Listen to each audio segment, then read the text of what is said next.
Ariba. É verdade que todo mundo pode ser um influencer? Super verdade. Na verdade, todo mundo é influencer, né? Todo mundo é influenciador. Vai depender um pouco só de como é que você quer usar isso ao seu favor ou de quais são os seus objetivos com isso, né? Mas no final das contas, todo mundo é influenciador. Tem até uma frase que eu uso muito que é, cara, quando você nasceu, você foi o maior influenciador da sua família. Foi todo mundo no hospital te ver, né? Tipo, depois foram te visitar em casa.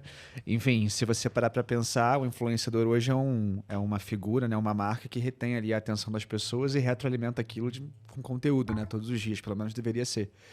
Então, se você vai ter um objetivo comercial com isso ou não, acho que no mundo que a gente vive é meio difícil não ter, né?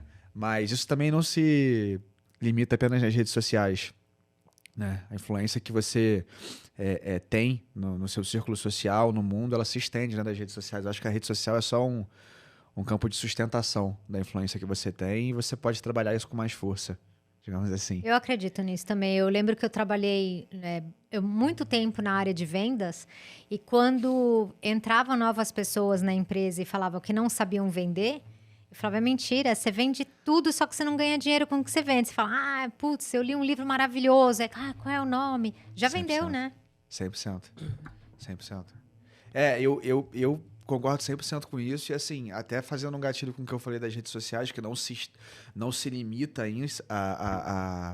não se limita a isso. Eu dou um exemplo muito clássico quanto a isso, que tipo, a rede social nada mais é do que um campo de sustentação das relações sociais, né?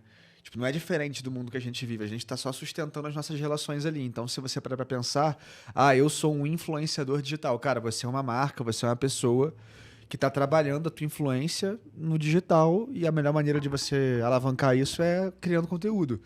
Então, assim, eu tenho uma visão um pouco disruptiva em relação a essa coisa desse parâmetro que a gente está vivendo, sabe? E aí eu acho que vai super de encontro com o que você trouxe em relação a vendas, né? O vendedor é um influenciador nato. E o vendedor que é top é o baita influenciador. Exato. Né? Porque a real é que os clientes dele não são clientes do que ele vende, mas dele. Né? Então, se amanhã, sei lá, se for um corretor, se hoje ele vende seguro, mas amanhã ele está vendendo imóvel e depois de amanhã ele está vendendo carro, a clientela dele vai com ele. Né? Então, pô, Porque baita acredita nele, influenciador. né? Exatamente. E você 100%. acredita que hoje, a disposição como as coisas estão na internet, elas estão favorecendo ou desfavorecendo os influenciadores? Porque, tipo assim, quem pegou o hype lá atrás não tinha muita concorrência. E aí, o fato de ter mais influenciadores, isso prejudica ou isso favorece? Porque, às vezes, uma rua que tem mais barzinho, um ajuda o outro. Porque a galera vai pra rua. E aí, tipo assim, vamos nos barzinhos ali, não é? Tipo assim, tem uma rua de barzinho. E aí, um barzinho favorece o outro. Ali, um vai favorecendo o outro. Talvez se tivesse um único bar na rua, tivesse falido. Mas como é uma rua cheia de barzinho, então aquela rua fica lotada porque ela tem vários barzinhos. É bom ter mais influenciadores ou é ruim porque você tá aumentando a sua concorrência? Olha, se a gente for parar pra pensar desse jeito, tudo na vida é assim, né? Tipo, teve a padaria que foi pioneira, aí depois chegaram outras. No final das contas, eu acho que é sempre bom, cara. Eu acho que concorrência não é um problema. A Apple tá preocupada com a concorrente dela? Não. Zero. Então, assim, eu acho que o interessante eu tenho um propósito, né? Vamos lá, eu sou influenciador, eu tenho um propósito tal. Meu propósito, por exemplo, não sei, cara, fazer com que as pessoas se encontrem com saúde. Seja ela física, mental, mas com saúde, né? Meu objetivo tem que ser, com a atenção que eu tenho dessas pessoas, eu vou alimentá-las, né, com o conteúdo. Conteúdo esse que vai ser emocional, funcional, interativo, enfim. E o quão mais, né, eu favorecer e fortalecer essa minha comunidade, né, com o que eles esperam de mim, mais eu vou crescer ela, mais eu vou me tornar referência. É aquilo, cara, a marca pensa no teu cliente, né? Então, cara, pensa em como eu fortaleço essa comunidade, porque fortalecendo ela, né, mais pessoas vão chegar, vão querer fazer parte também. Então, assim, isso só é possível pelo fato de hoje todo mundo ser influenciador. Por que eu falo que todo mundo é influenciador, cara? O que o digital trouxe pra gente, né? Se você pegar há 30 anos atrás, 35 anos atrás, antes das redes sociais, né, só era emissor de informação a marca, o conglomerado gigante empresarial que tivesse acesso aos grandes veículos de comunicação, seja ele TV, rádio, outdoor, enfim. E era muito dinheiro que você tinha que despejar, né, para esses grandes veículos para conseguir falar com a massa. A partir do momento que o digital vem, que as redes sociais surgem, todo mundo que era apenas audiência e apenas escutava também vira emissor. Então, desde esse momento, a informação ela já está dissipada no que se diz respeito à saturação. Então, qual que é o gap? Cara, a moeda da vez é a atenção. E o que eu faço para reter mais a atenção das pessoas e, em troca dessa atenção, mantê-las aqui, fortalecer isso como uma grande comunidade e gerar valor para minha marca através do valor que eu gero para elas. E isso só é possível porque, em algum momento, né, todo mundo virou emissor. Então, eu acho que essa questão de todo mundo ser influenciador... Eu acho que as pessoas estão despertando para eu também sou influenciador. Que é essa tese que eu carrego. Entendeu? Mas isso já acontece desde ali os tempos ouros do Orkut, depois Facebook, enfim, daí por diante, sabe? Então, eu acho positivo, respondendo a sua pergunta, eu acho positivo porque, no final das contas, tudo que a gente vive só é possível porque hoje todo mundo é emissor. Se você parar para pensar, eu quero ter um podcast... Há 35 anos atrás, cara, você teria que fazer a negociação com um conglomerado de TV. Hoje eu quero ter um podcast. Se você quiser, você junta alguém numa mesa de bar, coloca o celular para gravar, entendeu? Posta isso no YouTube, distribui no Spotify, enfim, tá ali o produto. Isso só é possível porque de uma hora para outra a gente conseguiu virar emissor também. Né? Então, isso é ótimo, né? Porque é a oportunidade para todos. Exatamente. É democrático, né? É democrático. Claro que a gente tem algumas mazelas que, assim, será que é democrático para mim? Será que eu vou ter acesso a um celular, etc e tal? Mas no final das contas, a gente caminhou para um cenário bem mais democrático do que antes. Sim. Isso é inegável. E antes era restrito de uma forma também que, assim, às vezes tinha uma pessoa muito boa, sei lá, tecnicamente, só que aí a emissora, sei lá, o cara da emissora era casado com a médica X, então só vai médica X. Mais lobby, né? Tinha isso, né? Tipo assim, essa coisa da panela, porque sempre existiu a panela. Assim como eu falo pra cá que tem a panela do podcast. Tem, lógico que tem. Tipo assim, porque a gente que produz conteúdo a gente troca convidado. E que quem quer entrar, a gente não deixa. A gente fala, porque a gente fala assim, pô, eu entrevistei tal pessoa, foi muito bom. Aí você vai lá e aí você vai lá e indica o seu amigo. Aí o seu amigo a gente já vai pôr na agenda. Você começa a ter menos agenda para quem você não conhece. Isso. Começa a encher a agenda de amigo, né? E a gente começa... porque, tipo assim, a gente entrevistou um cara que deu muito bom, a gente troca.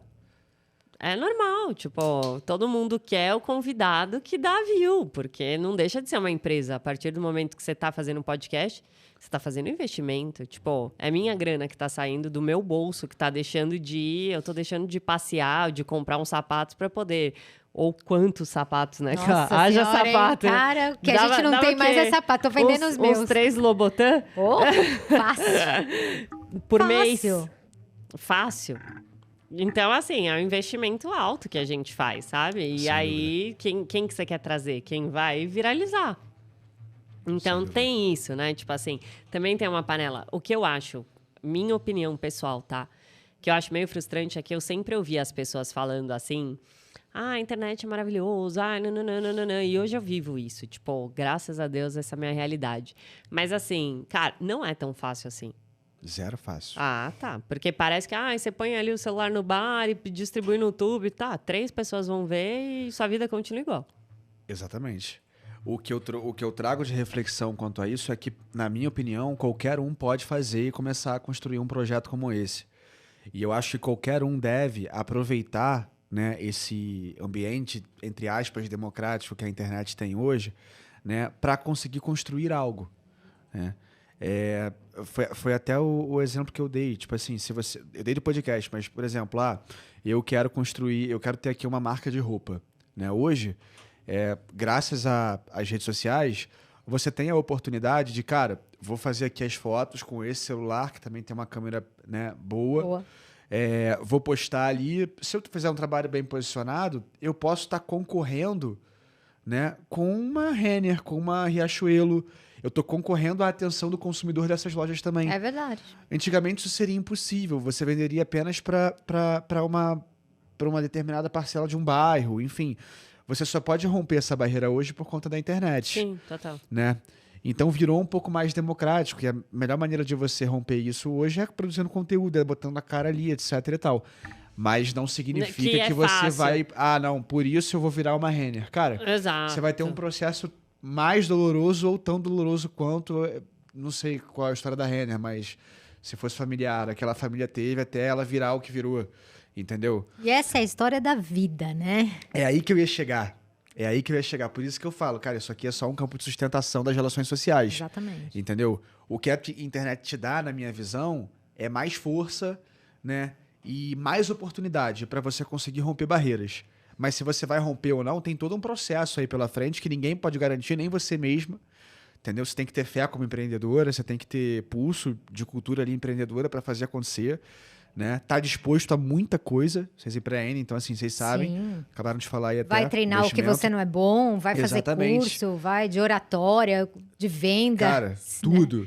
E é a vida, foi o que você falou. Eu acho que um grande gap, inclusive, disso que você trouxe, e que tem a ver com o nosso papo aqui, é o quão essa venda de facilidade na internet tá louca. Porque assim, o pessoal quer vender uma facilidade que não existe, cara. Exatamente. Não é sobre que é isso. muito frustrante, na verdade, porque você se ilude com uma ideia e não é a ideia verdadeira. Tipo, existe um trabalho, é uma sustentação de um trabalho e, assim, demora.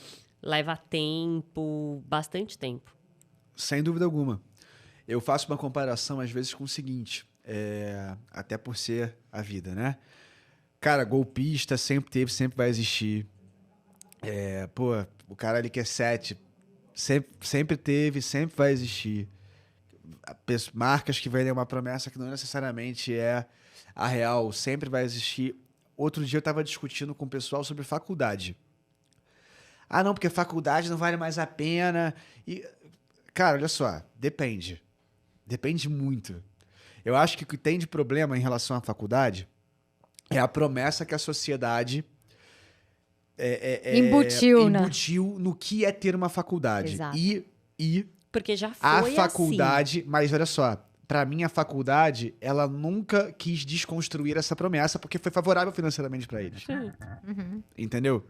Que é, não, seu filho vai entrar aqui e vai sair no emprego tal e, cara, isso sempre foi mentira.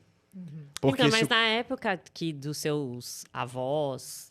era mais difícil ter uma faculdade. Exato. E aí, claro. quando você tinha uma faculdade, isso te colocava num lugar no mercado de trabalho em que, por lei da oferta e da procura, você Fato, isso aí, fato. Então, tipo assim, construiu-se algo que naquela época era verdade. Mas também não era democrático, porque quem fazia uma faculdade ou era uma pessoa que... em ambas, né? Porque apesar da pública também, quem entra na pública, geralmente é gente que estudou em escola particular. E tem tempo para estudar. Porque você não pode estar trampando para você ficar estudando para entrar na USP, de verdade. Exato. É difícil. Entendeu? A não ser que a pessoa seja genial. Tem que pagar cursinho, enfim, tem que... Você tem uma dedicação, às vezes, de 1 ou 2 anos que você está ali parado, que alguém tem que te sustentar. E para pagar uma faculdade particular naquela época era um absurdo, entendeu? Então, assim, ninguém tinha. E aí, realmente, era um diferencial. Tipo, você não era um emprego garantido. Hoje, todo mundo faz faculdade por celular. Então, você ser graduado em algo deixou de ser algo significativo. Eu acho que deixou também de ser algo assim significativo, mas eu ainda vejo que eu não descarto assim a oportunidade da pessoa fazer uma faculdade, sabe? Às vezes é uma pessoa que vai se encontrar no curso. Tem gente que também não descarto. E as pessoas hoje super... descartam, E acho que entendeu? conhecimento Tipo... é super válido sempre. Então assim, não, mas eu quero ser um empreendedor de sucesso, um empresário de sucesso. Cara, não preciso de faculdade. Cara, beleza, não precisa. Realmente não precisa. Não precisa. Você sabe o que você quer fazer? Entendeu? Agora, vai ter gente que vai se descobrir numa faculdade, que vai largar depois, né? Tipo, tem vários caminhos, né, cara? Eu não gosto dessa coisa do... não, é só isso aqui e acabou. Entendeu? Tipo, não precisa.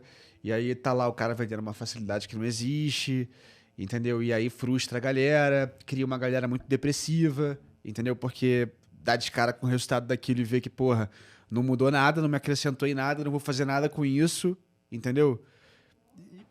Eu acho que teve uma grande mudança nos últimos anos, que vocês devem ter percebido.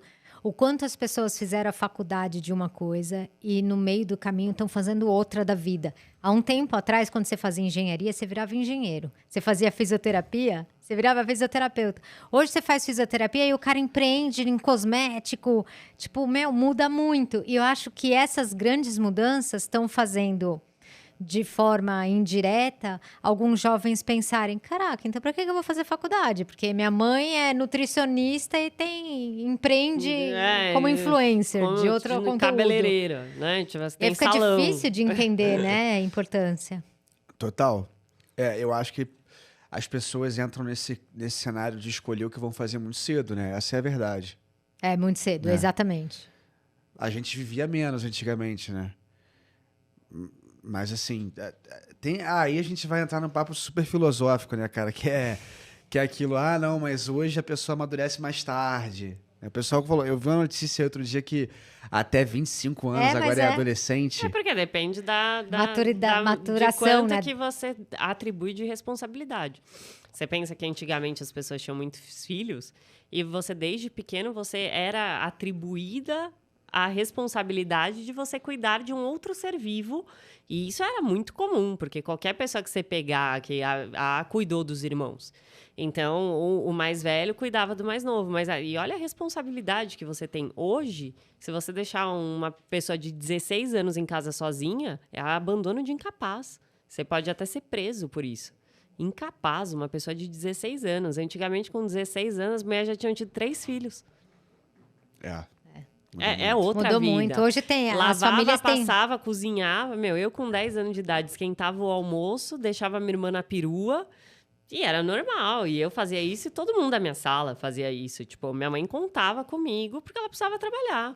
Tipo, a comida estava pronta, era só esquentar no micro-ondas, mas a gente fazia as coisas sozinha. Tipo, deixava a minha irmã, descer com a minha irmã para esperar o ônibus. Tranquilo. Tipo, eu pegava com 12 anos, eu ia na 25 de março comprar um monte de miçanga pra fazer pulseira pra vender na escola, sozinha. Hoje em dia, imagina, você deixa sua filha de 13 anos andar de metrô? Não. Nem a pau.